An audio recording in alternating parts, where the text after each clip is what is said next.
Rocket Roller Cart update. Let's just talk about these components for a second. I've really enjoy this process. Has been really fun because we've come up with some really fun parts here. So what we've done is we've now established that we're going to be on a rail system here, our aluminum rail, and all the form factors should be there. We're just doing all the ticky-tacky parts now to see what actually, you know, the length of set screws and things like that. So let's look at this. So this guy, here's our top one. And what I recently have done is just made it so you can decide, you know, maybe you don't want 3 C-stands. Maybe you just want a C-stand and a couple baby stand, or a baby stand thing on here. Your space is limited. Then all you got to do is just loosen your set screw, and you can remove or slide your pieces however you want. So I've got 3 up on this guy. And then the way I've got these mounted, I'm going to extend the rods out a little bit so that if your cart is a little bit wider or thinner, I don't know if they have different models. I haven't looked in depth to all their models and see if the size changes. But this should accommodate for that. So the little things I got to work on now are just like the exact sizing of some of these gaps, because once we get it mounted, I want it to be nice and flush with the support rods instead of, right now is a couple millimeters of gap so it dips, but it's still very functional. So I don't know if you guys have seen these. So how these works is the C-stand slides in here obviously, and then you just lift up your pin and it locks in place, and that's not going anywhere. And then in one hand you can pop it off and on. So there we go. Now everything will be nice and pretty, nice flush thumb screws is the idea.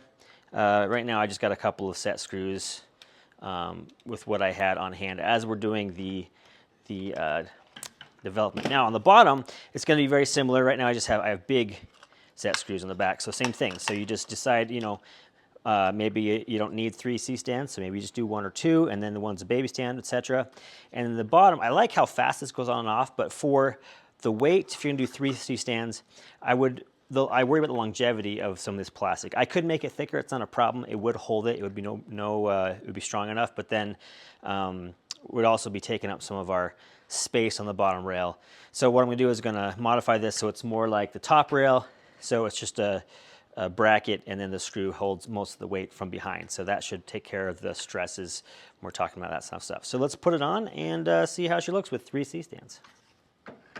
So again, the bottom is going to be a little more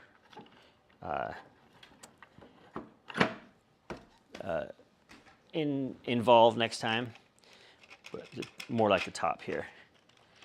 Just there's no pilot holes for the. You can still rest on the bottom, but it'll hold it onto the back easier. But the install is still pretty quick. Look how fast that goes, right? So if you're showing up to set and you're pulling it out of your truck or van, you can install this rack pretty darn fast. So there we go. So it's easy as 1. There we go.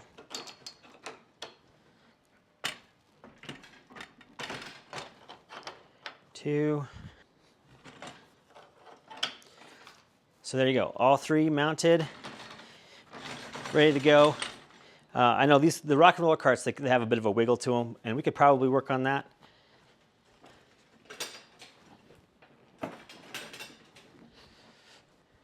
But, and I have a Norms and 2 Matthews on here. So these should be fine with Matthews, American, Norms. I have not tested any of the kind of the thicker impact Studio C-stands because I don't run into those very often. But there we go. Any thoughts, questions, concerns? And another question is what other carts should we make stuff for?